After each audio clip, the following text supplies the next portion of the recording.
जय श्री सीताराम भक्तों, स्वागत है आपका हमारा YouTube चैनल ब्रह्मेश्वर महादेव ज्ञान दर्पण में।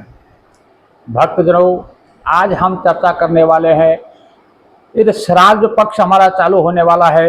इसमें कुछ लोग कंफ्यूजन में है, क्योंकि मैं पहले से वीडियो बना भी चुका हूं। फिर मैं बता दूं कि श्राद्ध कब से कब कैसे कैसे श्राद्ध होंगे, मुख्य मुख्य तिथियां कौन सी रहेंगी, बीच में जो जीवित पुत्रिका का जो व्रत आता है वो कब रहेगा, यही सब मैं बताने वाला हूं भक्तजनों। और जो कुछ लोगों का जो है मुझे कमेंट आया है कि जिनके माता पिता भी जीवित हैं परंतु उनकी जन्म कुंडली में जो है पितृदोष इत्यादि बना हुआ है, या वो पितरों के निमित्त कुछ करना चाहते हैं लेकिन उनके माता पिता जो है इनके पितृ पूजा में जो है विश्वास नहीं करते या वो नहीं करते हैं, तो उसको कैसे क्या करना चाहिए, तो ये सब मैं बताने वाला हूँ भक्तों। यदि आप हमारे चैनल पर नए हैं तो इसको सब्सक्राइब कर लीजिएगा। वीडियो आपको अच्छी लगे तो इसको लाइक कीजिए, ज़्यादा से ज़्यादा लोगों तक शेयर कीजिएगा। भक्तजनों, सबसे पहले मैं बता दूं कि श्राद्ध जो है कब से कब तक है। मैं पहले भी बता चुका हूं, श्राद्ध जो है 17 सितंबर 2024 को जो है पूर्णमासी का श्राद्ध होगा। जो लोग पूर्णमासी का श्राद्ध करते हैं वो 17 सितंबर को करेंगे।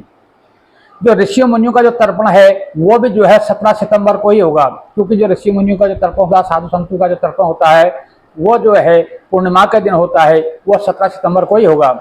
क्योंकि 18 सितंबर को सवेरे 8 बजे के आसपास जो है पूर्णिमा तिथि संपन्न हो रही है। और श्राद्ध कर्म जो होता है हमेशा दोपहर के समय सूर्य की किरणों में ही करने का उसका विधान है, क्योंकि सवेरे शाम जो है देव पूजा होती है और पितरों का पूजन जो है वो दोपहर मध्याह्न काल में, यानी कि उसको जो है लगभग 12 बजे से 2 बजे के बीच में करने का उसको विधान है। तो इसलिए जो प्रतिपदा का जो श्राद्ध है वो 18 सितंबर को होगा, 17 सितंबर को पूर्णमासी का श्राद्ध होगा, और जो 2 अक्टूबर 2024 तक जो है सर्वपितृ जो अमावस्या आएगी 2 अक्टूबर को, तब तक जो है श्राद्ध रहेंगे भक्तजनों। तो इस प्रकार से जो प्रतिपदा का जो श्राद्ध है वो 18 सितंबर को होगा, और जो द्वितीया का है वो 19 सितंबर को होगा, तृतीया का श्राद्ध जो है वो 20 सितंबर को होगा, और जो चतुर्थी का जो श्राद्ध है वो 21 सितंबर को होगा। जो मेरी माताएं बहनें गणेश चतुर्थी का जो व्रत करते हैं वो भी जो है 21 सितंबर को ही करेंगी। और जो पंचमी का जो श्राद्ध है वो 22 सितंबर को होगा। षष्ठी और सप्तमी यानी छठा और सातवां जो श्राद्ध है वो 23 तारीख को होगा, और जो अष्टमी का जो श्राद्ध है वो 24 सितंबर को होगा। अष्टमी का श्राद्ध जो है वो 24 सितंबर को होगा।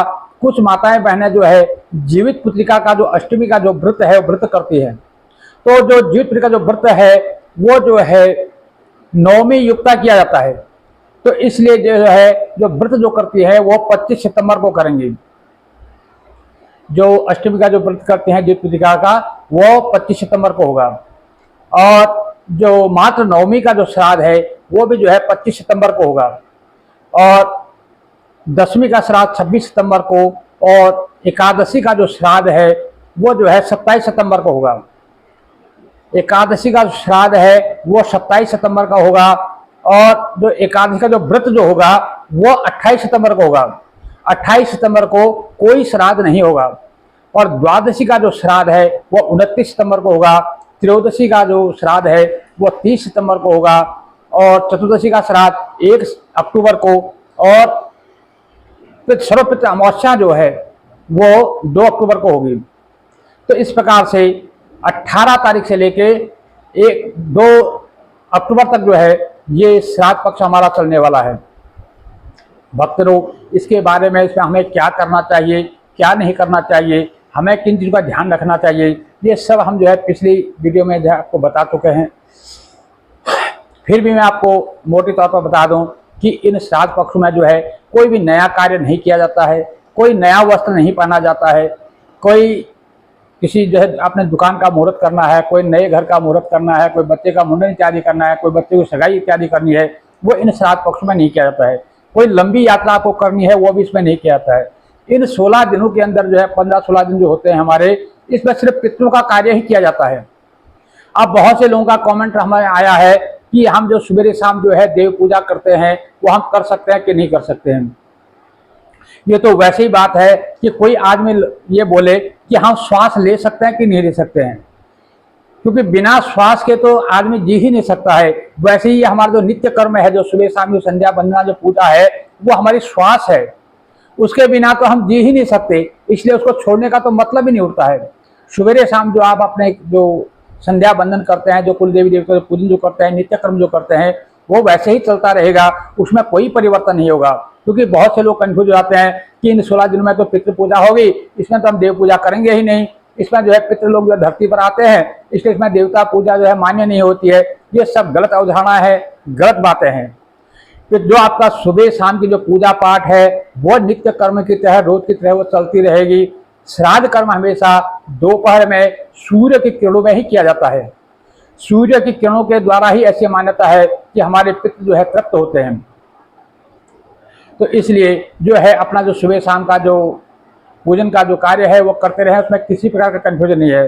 दूसरा, मुझे बहुत से लोगों का एक कमेंट ये आया कि इस बीच में जो है हमारे बच्चों का जो है जन्मदिन इत्यादि पड़ रहा है, तो उसमें हम क्या करें। देखिए, मैं फिर वही बात करता हूँ कि आपको जैसे आपका बच्चे का कोई जन्मदिन इत्यादि आता है, तो आप उसको बहुत बड़े फंक्शन उत्सव की तरह ना मना करके सिंपल तया मनाएं। अपना जो देवी देवताओं का जो पूजन जो है, अपना नित्य कर्म का जो पूजन है वो होता रहेगा, उसमें किसी प्रकार की रुकावट नहीं आएगी। जो आपके बच्चे का जो अपना बर्थडे मनाते हैं, उसमें नया वस्त्र जो आपको लेना है वो जो है इस पितृपक्ष से पहले ले लें। उसको पहले खरीद करके एक बार जो है बच्चे को उसको पहना दें, पहना करके उसको उतार कर फिर रख दें, फिर उसको दोबारा जो है अब श्राद्धों में उसको पहना दीजिए।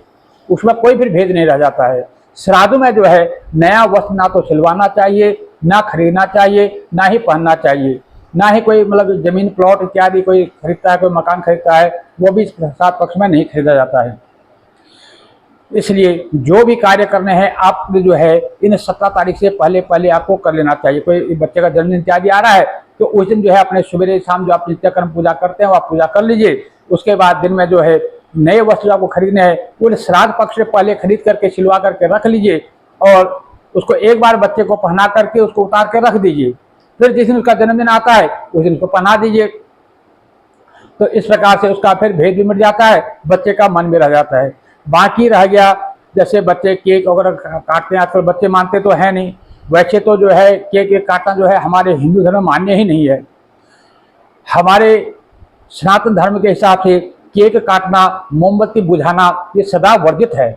हमारे में तो दीप जलाए जाते हैं, बुझाए नहीं जाते। इसलिए आप जब बच्चा नहीं मानता है तो उसको जो है सात्विक तरह से आप मना सकते हैं, लेकिन इस प्रकार का ध्यान रखें कि आजकल जो केक इत्यादि जो आते हैं सुनते हैं कि उसमें अंडे का बना होता है या क्या बना होता है, तो मुझे पूरा मालूम नहीं है, परंतु कहते हैं सुना है मैंने कि उसमें अंडा मिश्रित होता है, तो इसलिए उससे बचना चाहिए। क्योंकि इन पितृपक्षों के अंदर जो है इन 15-16 दिन के अंदर किसी प्रकार से तामसिक भोजन से बचना चाहिए। लहसुन, प्याज, अंडा, मीट, मछली इत्यादि इनसे दूरी बनाकर रखें। मदिरापान कोई भाई करते हो तो उनसे दूरी बनाकर रखें। इसमें बिल्कुल साधारणतया सात्विक जीवन जिए। अपना जो है स्वच्छता का ध्यान रखें, किसी प्रकार का लड़ाई झगड़ा कलेश से बचें, अपना सात्विक वातावरण रखें और अपने पितरों का जो है पूरा मान रखें। और एक जो है मुझे जो कमेंट जो मैंने खास जो आया, मुझे काफ़ी लोगों का ये कमेंट मिला है कि जैसे श्राद्ध पक्ष आता है, हमारी जन्म कुंडली में पितृपक्ष बना हुआ है या मतलब पितृदोष बना हुआ है या किसी प्रकार का जो हमारे काम में रुकावटें आ रही हैं, तो हमारे जो माता पिता जो है वो जीवित हैं लेकिन वो पितरों को मानते नहीं, श्राद्ध इत्यादि करते नहीं। तो ऐसे में हमें क्या करना चाहिए? क्योंकि अब बच्चे हैं, जब तक माता पिता जीवित है तब तक वो पिंडदान कर नहीं सकते, तर्पण वो कर नहीं सकते, फिर उनको क्या करना चाहिए? देखिए, उनके लिए जो उपाय है मैं उनके लिए उपाय बताता हूँ। आप जो है जो पहले तो अपने माता पिता को प्रेम से समझाइए कि वो जो है पितृ पूजा के लिए तैयार हो। उनको समझाइए कि हमारे घर में जो निगेटिविटी आ रही है, जो भी आ रहा है, उनको पूरी उसके बारे में बताइए, समझाइए प्यार से। ये जो मान जाते हैं तो ठीक है, नहीं मानते तो आपको क्या करना है कि आपको जो है ब्राह्मणों को भोजन कराना है। इसमें किसी प्रकार का कोई दोष नहीं है। आप ब्राह्मण का पूजन कर सकते हैं, ब्राह्मण को भोजन करा सकते हैं। आप जो है गाय की सेवा जितनी हो सकती है, वैसे तो यदि आप 16 दिन तक जो है 16 दिन तक जो है कम से कम एक गाय का चारा जो है 16 दिन का चारा आप उनको दे सकते हैं। अगर 16 दिन का नहीं सकते तो कम से कम एक गाय का चारा जो है कम से कम 2 दिन 4 दिन का तो एक गाय का चारा कम से कम आपको देना चाहिए। वैसे तो जो है पूरा महीने भर का देना चाहिए, महीना जो 16 दिन का जो है कम से कम एक गाय का जो इसका चारे का जो खाना पीना दाना जो भी उसको लगता है उसका जो है आपको वहाँ पे किसी गौशाला में जा करके उसका पूरा 16 दिन का गाय की जो है सेवा आपको करनी चाहिए। यदि इतनी आपके सामर्थ्य नहीं तो कम से कम एक दिन का गाय का चारे का उसका जो भूसा हरा उसमें जो खल बिना जो भी उसको खिलाया जाता है वो जो है कम से कम जरूर खिलाना चाहिए। एक दिन का कम से कम जरूर खिलाना चाहिए, आप कर सकते हैं। इसमें जो है आपके माता पिता जीवित हों या ना हो उससे आपका कोई मतलब नहीं। इससे क्या है कि पितृ तृप्त होते हैं। दूसरा आप क्या कर सकते हैं, गाय को गोग्रास आप जब शाम को आप भोजन बनाएं, एक तो घर में जो है सात्विकता बनाए रखें, घर में तामसिक भोजन कर से परहेज रखें, लहसुन प्याज इन चीज़ों का दूरी बना के रखें और घर में सात्विक शाम को जब खाना बनाएं तो नहा धो करके स्वच्छ खाना बनाएं, पवित्र खाना बना करके एक थाली में या कुछ प्लेट में जो है एक जैसे उसमें रोटी सब्जी जो भी आपने बनाया सात्विक जो पूरा आहार उसमें रख करके जहाँ पर आपके घर में पानी का स्थान है, क्योंकि पहले क्या होता था हमारे घरों में रसोई में एक किनारा होता था जहाँ पानी का घड़ा पानी का मटका इत्यादि पानी इत्यादि रखते थे, वो एक जगह होती थी। लेकिन अब धीरे धीरे वो जगह तो रही नहीं, अब तो घर घर में क्या है कि टूटियाँ लग गई है, अपना नलके से पानी भरा और यूज किया, मतलब ये चीज़ तो खत्म हो गई है लगभग जो पानी भर के रखने वाली। तो आपको जहाँ आपका पानी का स्थान है रसोई में वहाँ पर जो है एक प्लेट में खाना लगा करके जो भी आपने सात्विक शाम को भोजन बनाया है रोटी सब्जी पूड़ी या खीर जो भी आप बनाते हैं डेली 16 दिन तक, तो शाम को जो भी आप बनाते हैं खाने में आपने मतलब तामसिक ना हो सात्विक भोजन हो, नहा धो करके स्वच्छता से बनाया गया हो, साफ बर्तन साफ हो, उस खाने को बना करके एक प्लेट में लगा करके आप पानी वाली जगह में रख दीजिए, एक गिलास में पानी रख दीजिए और अब दक्षिण को मुँह करके अपने पितरों का जो है नाम ले लीजिए कि पितृ देवता आप जो भी हैं आपको हम नमस्कार करते हैं। इस प्रकार से उनका नमस्कार करके पितरों का जो है आह्वान करके उसको खाने को रख दीजिए। और यदि उसको रात्रि में कोई किसी प्रकार कोई चींटी उसको खाती है या कोई चूहा खाता है या कोई किसी प्रकार का कोई कीड़ा मकोड़ा खाता है खाने दीजिए, बाकी जो अगर बचा हुआ है सवेरे उसको उठा करके गाय को खिला दीजिए।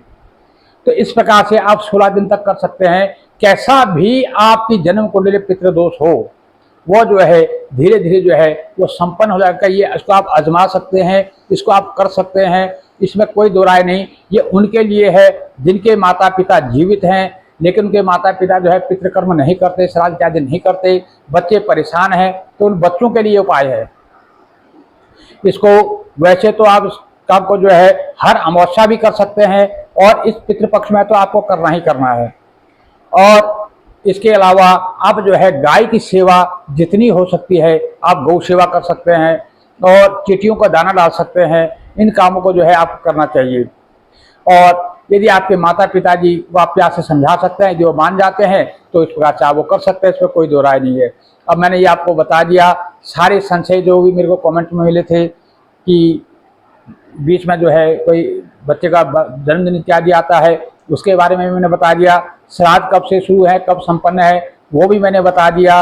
और जिनके माता पिता जीवित है वो श्राद्ध कर्म को कैसे करते हैं, उनको क्या करना चाहिए, उसके बारे में भी मैंने आपको बताया। और अब रह गया जो सर्व पितृ जो अमावस्या आएगी उस दिन क्या करना चाहिए, उसके लिए मैं फिर जो है बाद में आपको बताऊंगा। जो आज मैं पूरी बात बताऊंगा तो वीडियो बहुत लंबी हो जाएगी, इसलिए उसके लिए मैं अलग से वीडियो आगे आपको बता दूंगा और जो है आप उसको देख लीजिएगा। भक्तजनों, इस प्रकार से आप जो है पूर्णमासी के दिन से लेकर के जो अपना घर का जब वातावरण शुद्ध रखिएगा, साफ रखिएगा और खाने पीने में ऐसा शुचिता लाइएगा, पवित्रता रखिएगा, तामसिक भोजन से परहेज रखिए, लड़ाई झगड़ा कलेश से परहेज रखिए और अपने घर को जो है हमेशा स्वच्छ और वातावरण को शांत रखिएगा। क्योंकि किसी न किसी रूप में जो है इन 15-16 दिनों के अंदर पितृ हमारी धरती पर आते हैं और हमारे घर पर भी आते हैं।